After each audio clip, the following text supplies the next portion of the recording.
This is the Alexander technique for all those who are interested in releasing some tension out of you guys' singing, right?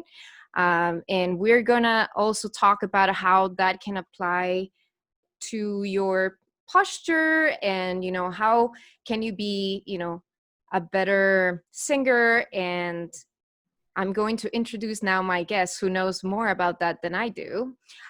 So this is Xi'an Li Go, and Xi'an Li is a graduate of the School of the FM Alexander Studies. She has classical vocal training, and she has background and she has participated in various singing competitions. She has been exploring the use of the voice through the training, and she shares her discoveries with people of the same interest. She is also a practitioner.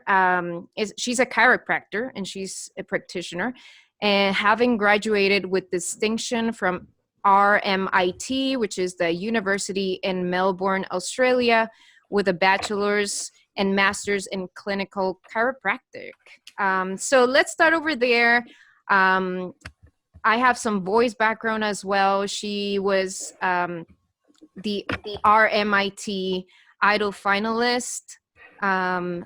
She participated in the Take the Mic singing competition in Melbourne, Australia. In 2019, she had an advanced diploma of Alexander Technique Teaching School for Alexander Studies in Melbourne. And then in 2020, so this year, wow, she participated in Go Super Voice, which is a national online singing competition, and received an elite award. So welcome, Xi'an Li. Woohoo! Hi, everyone. Thank you for being here today, and thank you, Meli, for having me as a guest speaker. I'm really excited to share about the Alexander technique and what it can do for your voice and posture. Awesome. Thank you for being here. Tell us about, where does your love for singing begins? I always like to know, where do people begin? How did that got there in your heart? So I started singing, started classical training when I was in primary school, so maybe about 7 or 8 years old, because I really wanted to join the singing competition at school. So I started taking classes. And then after a while, until up to maybe I was about 15 or 16, then I started liking pop songs a bit more. So I started taking more keyboard classes so I could start like singing and playing at the same time, and then starting to develop more of a pop sound. And then eventually my vocal teacher actually told me about Alexander technique, but there wasn't any teachers in Malaysia. So when I went abroad to Australia to develop my chiropractic studies, I found a school that has Alexander technique. So I went for a week, and then I fell in love with the technique. So after I finished my chiropractic training, I started working, and then I went in for another 3-year course in Alexander technique. So every Thursday we would explore voice, and then during that process I entered the Take the Mic competition as well. So that helped me a lot during the process to find my voice while I was training and competing. So, Awesome. Amazing. So for those of us who do not know what the Alexander technique is, what is the Alexander technique and where did it came from? Where did it come from? So the Alexander technique is about learning how to use yourself in a more effective or efficient way without excess or unnecessary muscular tension holding. So how do we do that? We do that by first identifying certain unhelpful habits that you may have that might be interfering with your natural poise and balance of your body. So how it was founded was that the founder himself, F.M. Alexander, was an actor or Shakespearean reciter, to be precise. And he started to develop a condition of hoarseness of voice. And then eventually he started to lose his voice on stage. So back then, he went to doctors which prescribed him with voice rest. So he rested for a couple of weeks, and then he felt better when he was speaking. So he went back up on stage and started to recite. But within the first hour, he started to lose his voice again. So then, yeah, so interesting. So then he started to think, what was it that he was doing to himself that was causing him to lose his voice? So what are the bad vocal habits that he has? So he explored for many, many months with a lot of mirrors around him, and he noticed three main things. So the first one, he was scrunching his neck or his head back and down. So what that means is, you can see there's this junction between your head and your neck. So he was doing this. So as you do this, I'm not sure if you can hear, but my voice has already changed and it doesn't feel as comfortable. And nowadays you see this not only like with speakers or singers, but computer work, everyone's just like that. So that's just, yeah, that's just quite harmful through here. That was the first one. The second one, he was gasping in air after each sentence. So after finishing each sentence, he would go, and then, so the gasping in air was harmful for the throat. And then the third one, he was putting too much tension or depressing his larynx. So that were the three findings that he found. And then eventually he started to discover this technique, which is now called Alexander technique, whereby he was able to prevent and solve his voice problem. So the technique involves a bit of what he called a primary control. So what that means is just having a nice balance of your head, neck, and spine. So where your head is nicely poised and balanced on top of your spine, and your whole back is lengthening and widening. So he was able to maintain that coordination while he was reciting, and thereby helping with his voice. So it's used and taught a lot in music schools and voice performance schools, but then nowadays it's actually used by people in all walks of life, like whether you're a student, your office worker, your athlete, just to help restore your natural poise and balance. Yeah. That's amazing. I love that idea of like, if you're singing, don't do the turtleneck, because then that's gonna apply a lot of tension while you sing. And I feel like because we're so used to like looking down at our phones and like being in that environment of technology, or being in the computer, right? We're all the time like this, and that is causing unnecessary tension. Wow. So if I'm a beginner, what is crucial for me to know about this technique while I'm singing? So if you're a beginner, the most important thing to know is that when you're speaking or when you're singing, your body is your instrument. So for example, when you're playing the piano or the guitar or the violin, you take good care of the instrument. But when you're singing and speaking, you are the instrument. So you need to take good care of your overall coordination. So in Alexander technique, we look not just about your voice here, but how your overall posture affects your voice. So whether you're slumping down this way, you're holding tension in your low back, you're arching up, you're tensing here. So every single thing that you do in your whole body can actually affect your voice production. Yes. Wow. I mean, you would think that is, you know, if I can sing in tune, or if I can do this, or if I, or you know, the breathing, which we will get to, but this is such an amazing concept. It's more of like your body posture is going to provide the amazing sound that you're looking for, right? Which is something that I don't think most of us exercise that much when we're actually singing, right? So can you show us how breathing works in the Alexander technique, more or less? Yes, so in Alexander technique, we look at something called the natural reflexive in-breath. So what that means is, like, when you're listening right now or when you're sleeping, normally your body automatically knows how to take in breath. So you automatically know how to breathe. But then what happens sometimes is that we interfere with it too much. So we try to go like, okay, I need to breathe through here, or I need to push my abdomen up, I need to tense, I need to do something.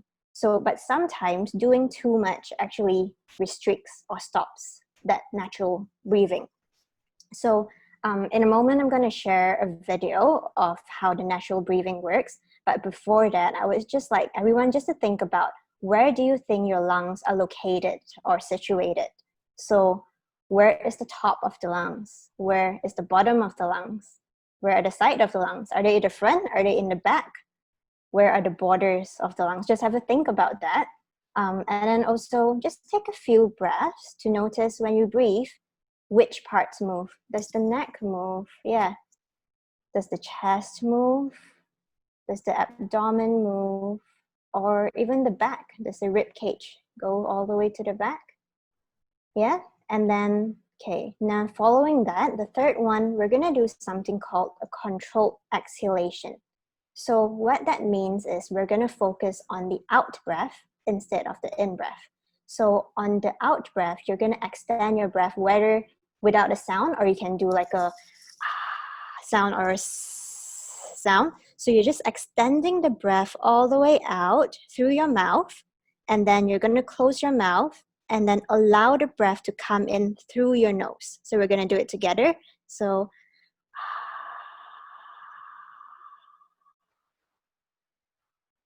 and then close your mouth and just allow the breath to come in through your nose. Yeah, and then again, just observe which parts actually move, and do it again and just extending.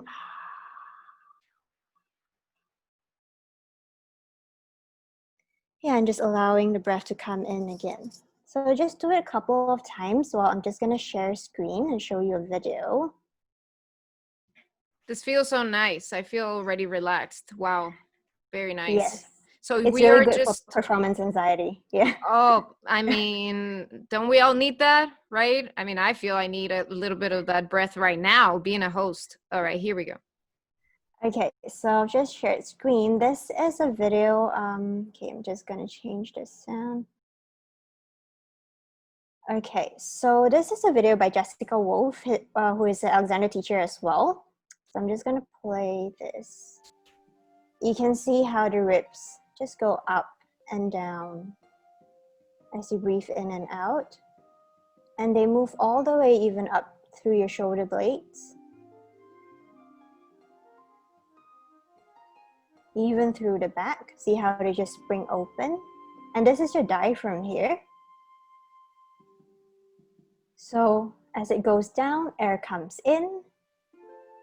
As it goes up, air comes out.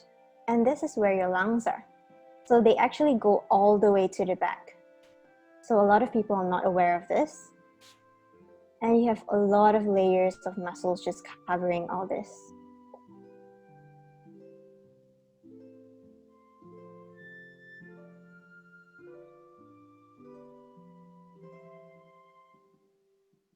Yep, so you can see through the video how natural breathing occurs. So you can't just restrict breathing just to your chest or just to your abdomen, because everything moves. And then also just paying attention to all the layers of muscles that cover it.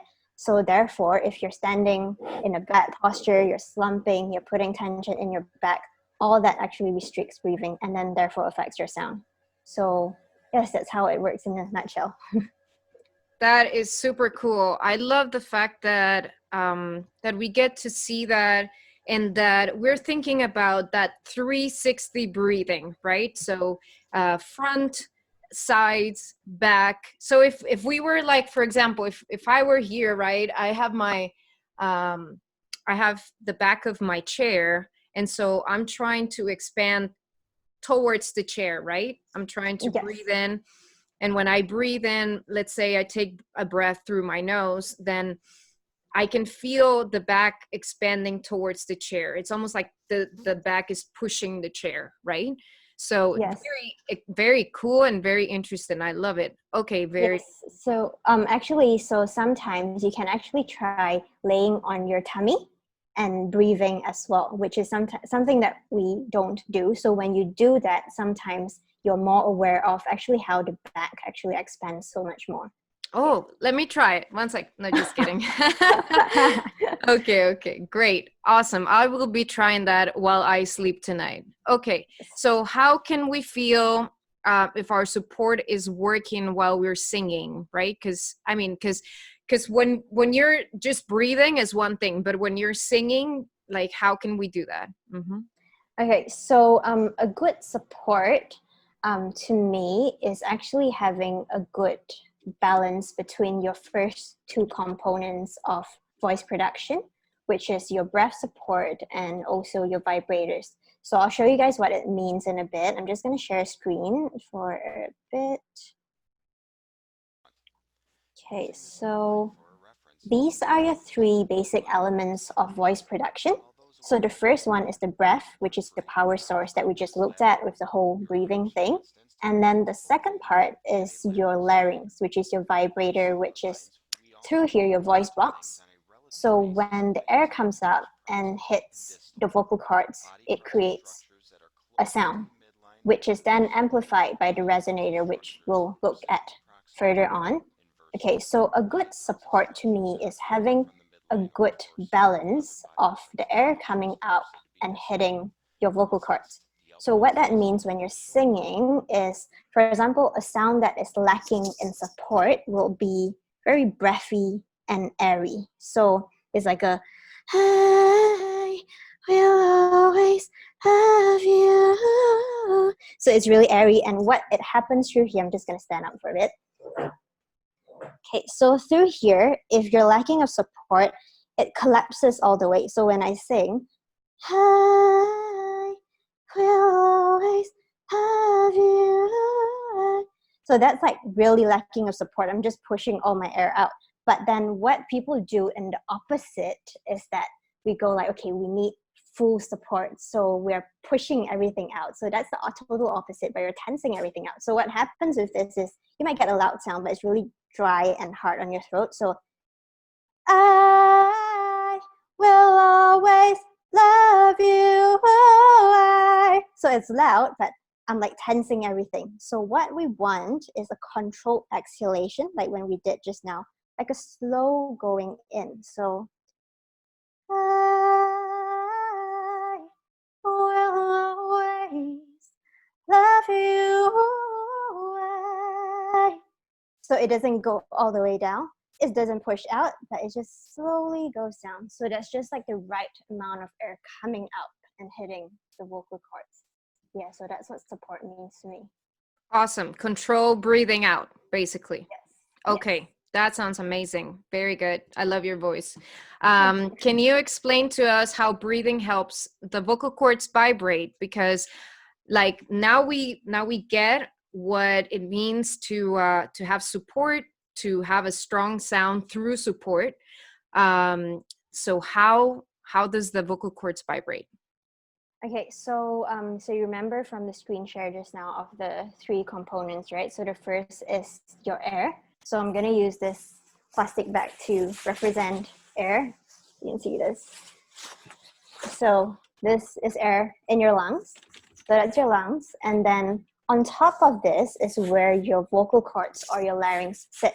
So this is a big and large model of your vocal cords.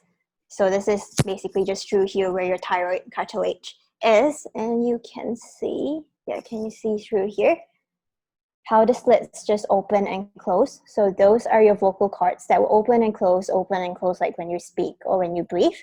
So what happens is that you've got your air here with your lungs and then this on top, right? So as you breathe out or when you sing, air comes out through here and then it hits the vocal cords that sits right on top. So it's like a rubber band. So when air hits this thing, they start to vibrate and then a sound is produced.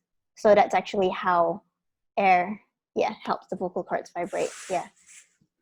Awesome. So that, can you show us again that little model that you have of the vocal cords? And so when you showed us that little view, those are the two muscles that produce the sound, right? The vocal cords, and they're stretching up and down to produce the sound, right? Just like that. Yes. Yeah, so basically, so you can see like when it opens up, there's a hole. So basically when you breathe in, it opens wide so air can go in.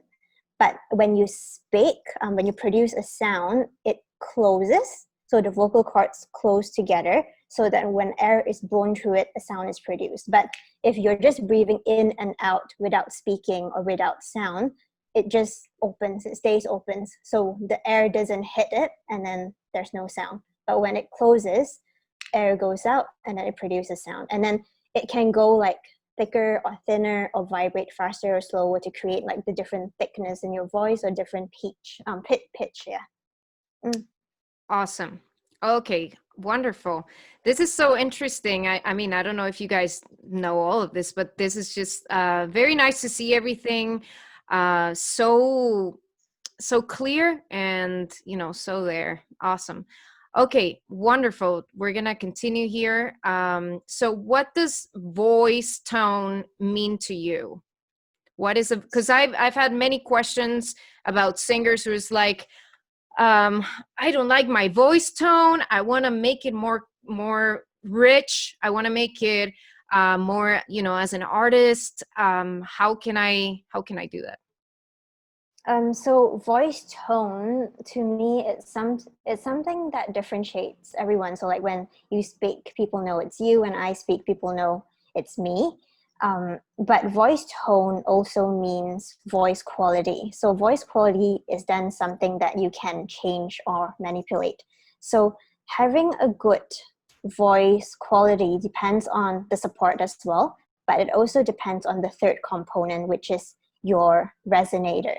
So what that means is, I'm going to share a screen again. Okay, so it's going to go next. Yeah, so voice, this is your vocal tract through here.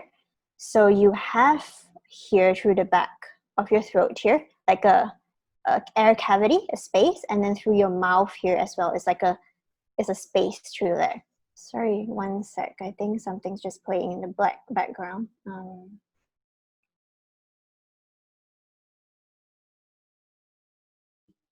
I don't hear it. Yeah, I know. I'm just starting to hear, because I didn't mute the video that we played just now, so it just continued playing. One sec. Okay, there we go. Okay, so yeah, so we're saying with the resonators. So you remember how the air comes out and then it produces sound when it vibrates, but then the sound that it produces is really soft. So it's like a guitar string. So once you hit the string, it's really soft, but then that's why you need the big guitar body to amplify the sound. So in our body, the amplifier is actually our resonator through the vocal tracts at the back, which is through here, the pharynx, and also your mouth here. So if you do certain habits that compromises the space through here, for example, like Alexander's habit of doing this, you can see how it actually narrows the space, and therefore you don't have as much resonance when you speak or when you sing. Or if you hold too much tension through your mouth and through your jaw, that again affects the quality of the voice. So for example, like if you say that the tone of your voice is very nasally or just very thin, so you might be doing this. So for example, if I were just to sing an ah sound, like a ah, that's a normal ah sound, but then if I have a habit of doing this, I would end up sounding ah versus ah. So it changes immediately. And then also if you're tensing your jaw through here, again, it's really nasally, it doesn't sound nice. And then if you just drop your jaw and open up the space,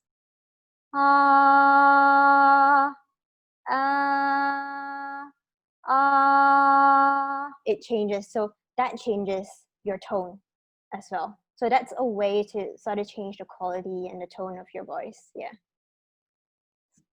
Awesome. I love it. Okay, so you said that there was this little space. So that space is where the air travels out, right? And then you sing through your mouth, and you sing and also, you know, there's some points of resonance through your larynx, right? For like the lower notes and things like that. Do you think that, you know, because we're human, right? So whenever we are reaching like a very low note or like a very high note, do you think like squeezing the throat, it's also part of some principle of the Alexander technique? Does that fall into that, or is it mainly like how you are, you know, how you do your posture? So in Alexander technique, so any squeezing, usually we try to stop any squeezing. So we want to undo the squeezing. So let's say you may not be doing this habit, but you might be pushing here or the tongue down when you're trying to get low. So when you go to low notes, instead of just allowing the space, you might be doing like a oh, oh sound sort of thing through there. So you might not be doing this, but you're gripping through here. So there's a lot of muscles that cover your throat and everything. So we don't want to do that. So we still want to release to give space so that you can reach that oh note instead of like oh. Yeah, so even with high notes, the same thing. So we'll identify the different habits they're doing. But in the general principle, we don't want any excess tension. We want expansion. Yeah. That makes so much sense. Awesome. Thank you very much. So what role does the Alexander technique play while singing? Like, does it help us? We already kind of mentioned that it helps us with throat tension a little bit, but can you expand more on that? Yes, so with Alexander technique, the main thing is that it helps you sing in a more effortless way. So, but how we do that is with the help of Alexander teacher, they'll be able to point out to you your habits of vocal misuse that you might not be aware of. So like we mentioned with the low notes or the high notes, or some people even just with standing, like even if a lot of people stand this way when they sing, or they do this when they sing. So that actually all affects the voice as well. So, or just different tensions through here. So after identifying that, will help the student to be aware how to release those tensions so that they can stop doing their old habit and re-educate their body and their voice to sing in a new way that is more efficient and less strenuous on their voice, or creates like a better quality of voice. Just without as extension. So it makes singing a bit more fun and sustainable as well. Yeah. Okay, so watch out for the posture. People, just kidding. Very important, because sometimes we start singing and, and maybe we're tired that day. So we'll just, hang on the couch and start singing or whatever. And sometimes like it's good to sit up straight, right? And to create that long posture for the breathing to be the best quality and the sound as well. This is so awesome. I'm so happy that you're here with us. Okay, how can we project our voices while singing without tension? I feel like I have so many people coming to me on the YouTube channel with like, I'm trying to sing the high note and I sound screechy, or I sound like it's tensing, or like, so how can we project our voices so we can sound, beautiful and strong without that unnecessary tension?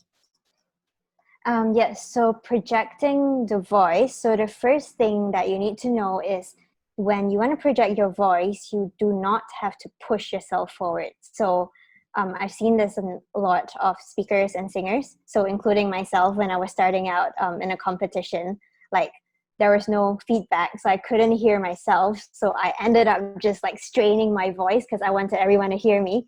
So, but what I ended up doing was I was just pushing myself forward, which actually discoordinated my whole system. So the voice just couldn't came out. And after that, it just felt really bad through here. So what we need to understand firstly is if we want to project our voice, do not push yourself forward. You still need to be aware of your own coordination.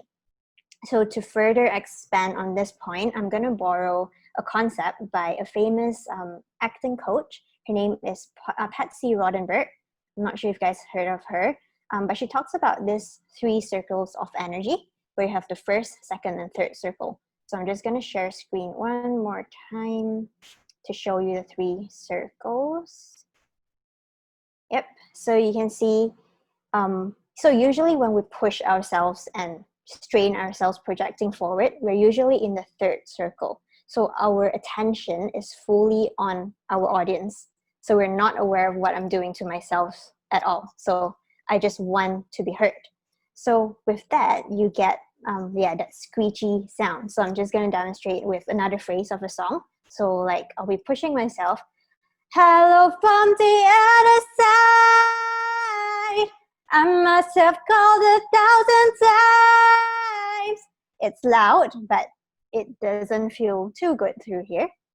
But now if we move to the first circle, which is we're totally aware of our coordination. I'm looking after myself and my posture, but then I might end up really soft. So, hello from the other side. At least I can say that I've tried. So it's really comfortable, but I don't think the audience can hear me. So where we want to be is in this second circle, which she calls the circle of presence. So what happens through here is that I'm still aware of myself and my posture and my coordination, but at the same time, I'm sending my intention out to the audience. So I'm aware of myself and I'm aware of the audience. So it sort of goes in like a two-way direction instead of a one-way. So for example, it'll go, hello from the other side. I must have called 1,000 times. So I get more depth.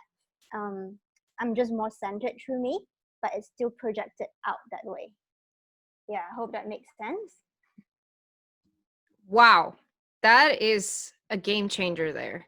Because I feel like it's important to keep in mind that, that you're projecting towards your audience, that you're singing towards them.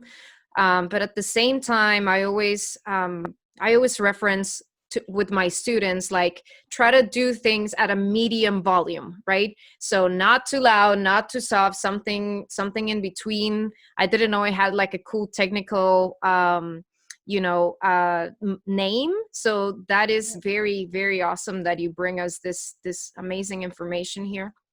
And I feel like this really changes the game, because in some sense, it's not you being, it's not you destroying your vocal cords. It's you getting closer to the microphone and like letting the mic do the work, right? In case you're going live, you don't have to scream it out, right? So it's important to establish that kind of like that middle ground, I guess. Awesome. I have like a random word. I know that we'll pass on, because I have a couple of questions here in the chat, and if you are watching from YouTube, you can also post your questions very quickly.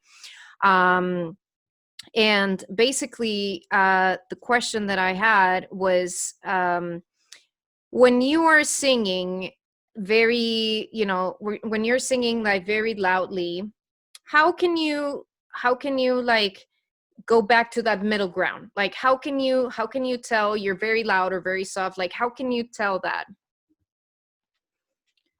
So you mean like, how can you come back to find your own coordination and your own center? Is that the question? Yeah. Uh-huh. Mm-hmm. Okay. So this is part of what Alexander found, was that he came up with a process, like a set of directions to keep himself in a middle ground. So for example, now if I'm talking, I'm getting really excited and getting forward, and then I lose myself.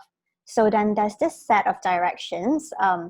So it just goes like, it says like, allow your neck to be free here, so that your head can move forwards and up, and your whole back is lengthening and widening. And then whether you're sitting or you're standing, so for example, I'm sitting now, I'm having the support of my sit bones on the chair, and I'm having the support of my feet on the floor. So it's like I'm getting myself reorganized. So I come back to that. So when you're starting off, that may take a while because you're not used to it. But after that, it becomes a normal thing. So when I'm doing this, I go like, okay, I need my center. I just reorganize. It's just as fast as like a zing word, a zap word, and just go, okay, I'm going to reset. Okay, and then I'm going to start off again. Yeah. Perfect, perfect. And I know that we're cutting it close over here. It's just so interesting. I've lost track of time a little. So as singers, when we inhale, we have a couple of questions, so I'm going to read them over here. Yeah, sure. So this is from Diana. Hello, Diana Yale. As singers, when we inhale, is our belly supposed to go to go out rather than lifting our chest up? Yes. So I'm not sure if you saw the video just now. So basically, when you breathe, it's everything should move. So yes, your belly moves out, but the chest may come up as well. So let's just see. I'm not sure you can see. So if I'm restricting through here and I'm just pushing out through here, so I'm doing this, but a lot of times we say that, okay, we stop here and we just chest breathe, then you go. So that's not right either, because you're like you're pushing one side out, one part out intentionally. But what we want to do, as you can see from the video just now, is that everything expands normally. So to answer your question, both should move, but then not to push them out too much. So it's like the controlled exhalation that we did. You just breathe out all the way, and then you just allow the in-breath to come in and just notice which parts actually move instead of forcing them out. Yeah. Awesome. Very good. I love that. Okay. This one is from Nakshatra. Hopefully I said it right. Oh my God. What are the common mistakes done by beginners? Like for singers, Like for singing? Tell Nakshatra. Can you unmute yourself and explain what do you mean?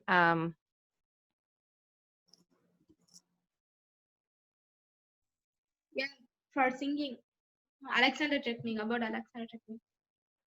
Oh, about so like Alexander technique. for singers, or like general posture For singers. and for singers. Okay. Okay, so the common thing that I see is the one what Alexander did, which was this. So a lot of times it might not be as obvious as what I'm doing, but then if you actually put your hands here, the most common is, for example, even like a scale. Ah. So especially on the high notes, what people do is ah. They emphasize, but they emphasize it by doing this sudden jerk. So it might not be as obvious, but then if you put your hands through there, there is a slide. So that's usually what we point out to the students if they're not aware of it. That's what I see commonly. And another common thing is people tend to push their air down. So as we see from the breathing, when you breathe out, like when you sing, air actually comes up that way, goes up that way. But when people sing, they tend to push down their voice. So they go, ah, instead of, ah. So it lifts it up more. So a lot of the times they push down. So after explaining to them about the concept of the breathing, how the air moves, yeah, that goes up. So that's some of the common things that I see. Yeah.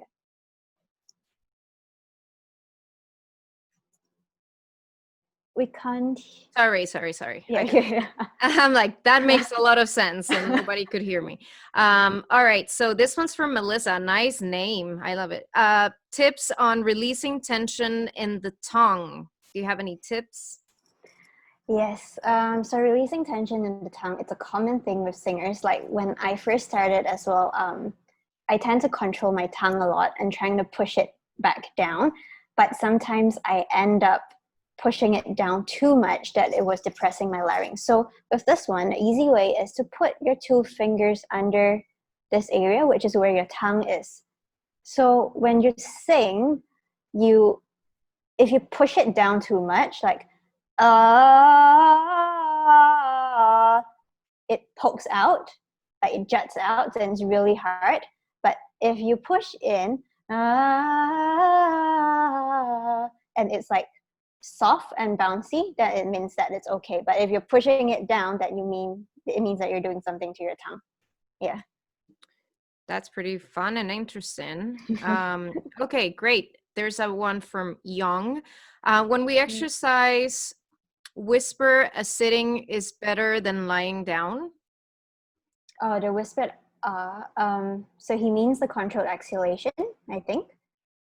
Yeah. So Young, are you in the crowd? Tell us Hello? what you mean.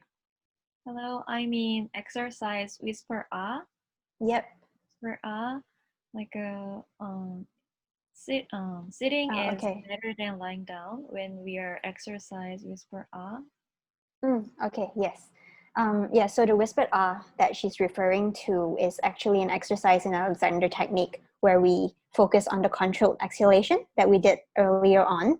So with that, I usually for a start recommend people to do it laying down, because when you're laying down, you can observe the movement of the chest and of your belly and everything much more easier. So you can do it actually laying face up, or as I mentioned just now, face down.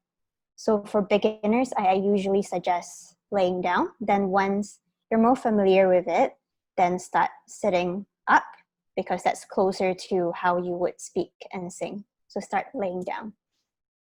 Awesome. Thank you very much. Just a couple more here. So we have Dylan Jones. He says, what are some exercises I can do to remedy my bad posture? Like how should I sit during the day? Yeah, so that's a common question that I get a lot. So the thing to understand about posture is that it should not be fixed. So a common concept with posture is you need to sit, shoulders back up, everything straight up. The problem is when you do this, you actually tension everything. So a good way to correct your posture is to find that internal support. So so from the video I showed just now, so just imagine the middle, the skeleton, so like the core support or the center of the spine. So you want that center support. So just an easy guide is, for example, okay, you're sitting in front of a computer. The first thing you need to do is find your points of support through your sitting bones. So the two bumps that you can find at the butt area. So just move them around to find a center point. So I'm just gonna see if you can see me. Oops. So if you're arching this way too much, you're sitting on the front of the sitting bones. So that's not good, you're not balanced. You're slouching this way, you're too much on the back of the sitting bones. That's not good. So you wanna find a balance point where you're just nicely balanced on top of your sitting bones. And then from there, you have your spine that connects all the way up through the top of your neck, through here. So then once you have that support, you're nicely supported all the way up through the top here. So then with this, you don't want to be collapsing this way, but you just want to have that nice center support all the way through up. So yeah, so I think the main thing is always find your points of support first. Very interesting. Very good. Okay. Let me see. How can you be able to identify your pitches perfect? Well, I think it kind of goes back to what we were saying, right? We were saying that in order for your voice to be great, it has to be, everything has to be balanced. Your posture has to be great. Do you have any other tips for that? Pitch perfect. So I think like another part of it is actually having a good hearing. Yeah, like what you mentioned with the whole support and the resonance, but actually a good hearing as well, because you want to be able to hear if you're in the right note, and to do that you need to be free of tension so you can hear correctly as well. Yeah, right. So you will have to go through some ear training exercises maybe, and kind of like matching those two together, right? Matching the the amazing breathing support with the ear training and with your vocal cords. It kind of works like that. Yes. Okay, wonderful. Very good. All right, a few more over here. When I sing, why does my throat hurt sometimes? Okay, so if you're singing and your throat hurts, it means that you're doing some bad habits or some poor vocal use, like what Alexander was doing when he started. So Alexander had the habit of scrunching this down, depressing his larynx, or gasping in air after each phrase. So you might or might not be having these habits. So you can explore yourself if you're doing these habits, or you might be doing something different. So you're holding some tension that is causing pain or strain through here. So that one, with the help of the Alexander teacher, they might be able to help you identify them if you can't identify them yourself. Yeah. Awesome. If that makes sense. Yeah. Yeah, totally. Okay. Very good. Let's see. I just have like thanks for that visual, super helpful from Diana. Melissa says, thank you. This has been very educational. This might be a bit of topic, but what foods and drinks should we avoid before a singing performance? Because it can affect your vocal cords. Yeah, I mean, just like very quick, like what foods do you normally do not touch? Like I have my own, but I want to hear your point of view. Food wise, I think I generally just don't touch like greasy stuff for me. Like cold and spicy is still not too bad for me, but like greasy stuff or like a lot of cheese, oily stuff that creates a lot, I don't know, like mucus and phlegm for me. So yeah, so those are the stuff that I don't touch. Yeah. Totally. I do not touch bananas before I sing because it just like accumulates all the phlegm of the world, you know. So I can totally relate, and the cheese and the milk and anything that is greasy and sticks in your vocal cords, basically. Yep. Okay, good. So we're gonna start wrapping this up because we're almost there. That was very helpful. Thank you. We have like what kinds of chairs and pillow is good for posture? I mean, yeah, I get that question a lot as a chiropractor as well.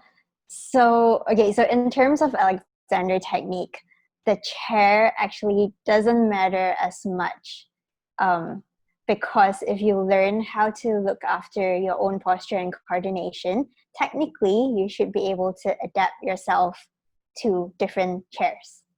So although it'll be better if like you're sitting the whole day and you have a nice chair with a back support and all the stuff, that would help.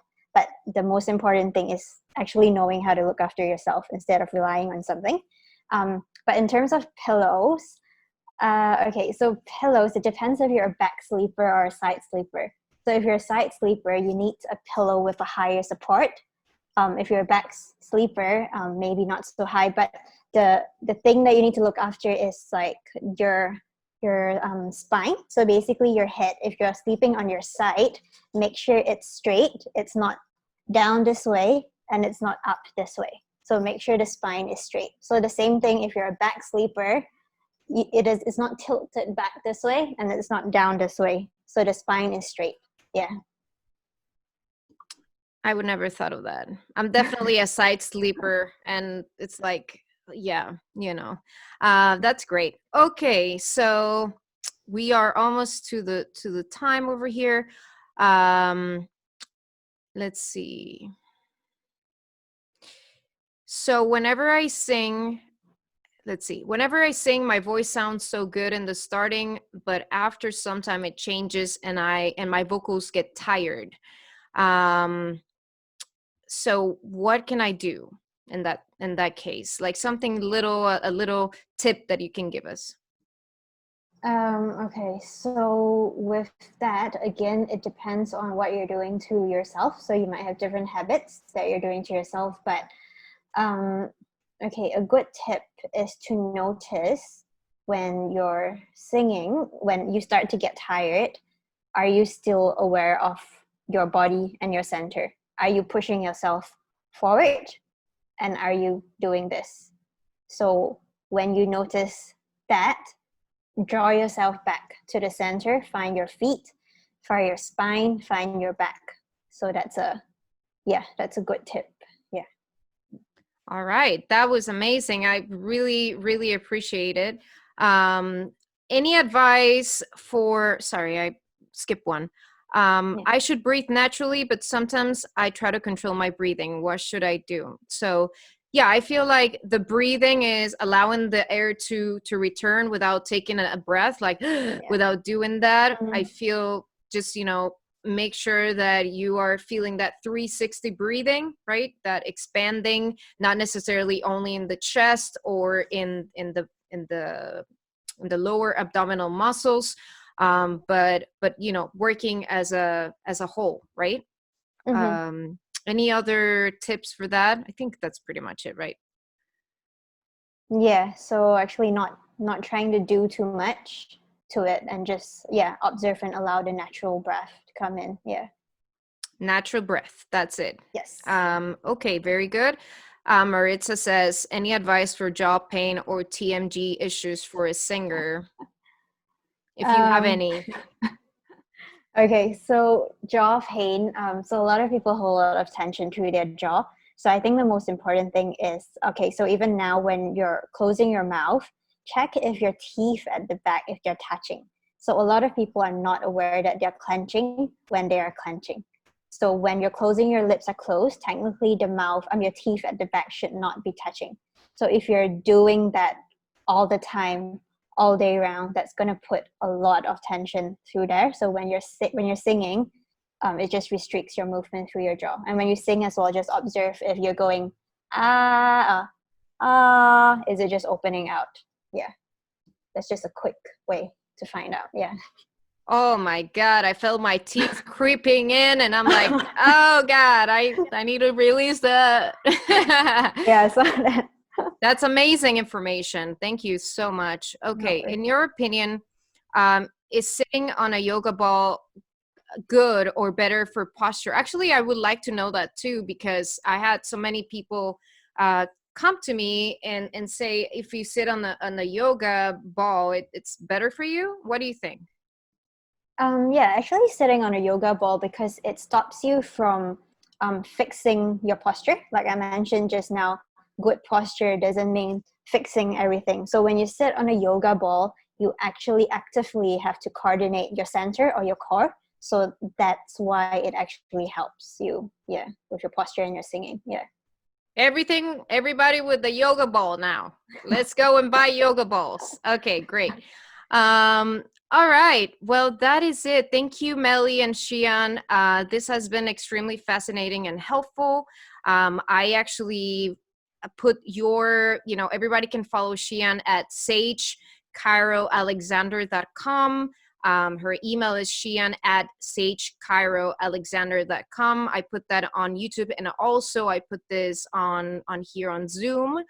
And then I attached the YouTube channel on both places, so you guys can go and follow her and stalk her and ask her millions of questions and work with her if it's something that, if it's something that is related to what you want to learn. I am so grateful for your time. Somebody's asking if you have Instagram. Yes, so I've got Facebook and Instagram as well. So you can just search up Sage Chiropractic and Alexander Technique Center. Okay, so Sage Chiropractic and Alexander Technique Center. And Alexander Technique Center. So it's on Instagram and on Facebook as well. And if you go to my website, there should be links to my Instagram, and YouTube and Facebook as well. Awesome. Well, thank you so much for your time. We've learned lots, and now we're more aware of our bodies and how to sing beautifully. And it's so great to finally meet you face to face. Hopefully one day when all this craziness is over, I'll be able to travel to Malaysia, and we can have I don't know, what do you drink, or Or what do you do on Malaysia? Do you have, you know, I'm guessing teas, right? Do you like Yeah. well, I love Yes. tea. Tea. We've got milk teas. Anything. Perfect, perfect. So we'll have a tea together whenever that is, Yes. you know, Yeah. right. And thank you again for your wonderful information. Thank you guys for asking such great questions. And please go into my website, melimusiclessons.com. We have more amazing webinars coming up with amazing, you know, guests. The next one is going to be super great, just like this one. So make sure to sign up over there, or, you know, I guess I haven't put it on, so you can't sign up yet, but you can just go and, you know, find out that and subscribe to the website, subscribe to my mailing list to be notified. Okay. So thank you again for your time, and I'll see you hopefully soon, right? Yes. Thanks for having me. Thanks everyone for listening. All right. Goodbye. Bye everyone.